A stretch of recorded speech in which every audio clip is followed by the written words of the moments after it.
Hello friends, welcome to my channel. இப்போ வந்து பார்த்தீங்க அப்படின்னா நிறைய பேருக்கு வந்து டவுட்டாகவே கேட்குறாங்க. என்ஆட் பண்ணதுக்கப்புறம் எங்களுக்கு த்ரெட் வந்து வெளியே தெரியுது அப்படின்றக்கப்ப என்ன பண்ணுறது? இப்போ நம்ம ப்ராக்டிஸ் பண்ணும்போது அது ஓகே. ஆனால் நம்ம கஸ்டமர் ப்ளவுஸு இல்லை நம்ம ப்ளவுஸ் யாராவது ஒர்க் பண்ணும்போது இந்த மாதிரி என்ஆட்ஸ் எல்லாம் வெளியே தெரிஞ்சிச்சுன்னா நமக்கு ஃபினிஷிங்காகவே இருக்காது. ஸோ அதை எப்படி நம்ம ரெக்கவர் பண்ணுறதுன்றது தான் பார்க்க போகிறோம். இப்போ பஞ்ச் பண்ணி த்ரெட்டை வந்து மேலே எடுக்கிறோம். எடுத்ததுக்கப்புறம் திரும்ப பக்கத்துலேயே பஞ்ச் பண்ணிவிட்டு இப்போ என்ஆட் வந்து பண்ணிடுறோம். பண்ணதுக்கப்புறமா இந்த மாதிரி த்ரெட் வந்து உங்களுக்கு வெளியே தெரியும் போது இதை வந்து நீங்கள் கட் பண்ணி, சில பேர் கட் பண்ணி விட்டுறாங்க. ஸோ அப்படி கட் பண்ணக்கூடாது. கட் பண்ணாமல் திரும்ப அதுக்குள்ளேயே பஞ்ச் பண்ணிவிட்டு திரும்ப ஒரு என்ஆட் பண்ணிங்க அப்படின்னா கண்டிப்பான முறையில் அது உள்ளே போயிடும்.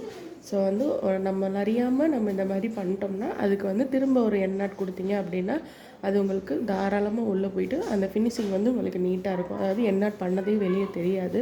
இந்த டிப்ஸ் உங்களுக்கு பிடிச்சிருந்துச்சி அப்படின்னா மறக்காமல் லைக் பண்ணி, இந்த மாதிரி டவுட் வந்து உங்கள் ஃப்ரெண்ட்ஸ் யாருக்காவது இருந்துச்சுன்னா அவங்களுக்கு ஷேர் பண்ணி உங்கள் டவுட்டை கிளியர் பண்ணுங்கள்.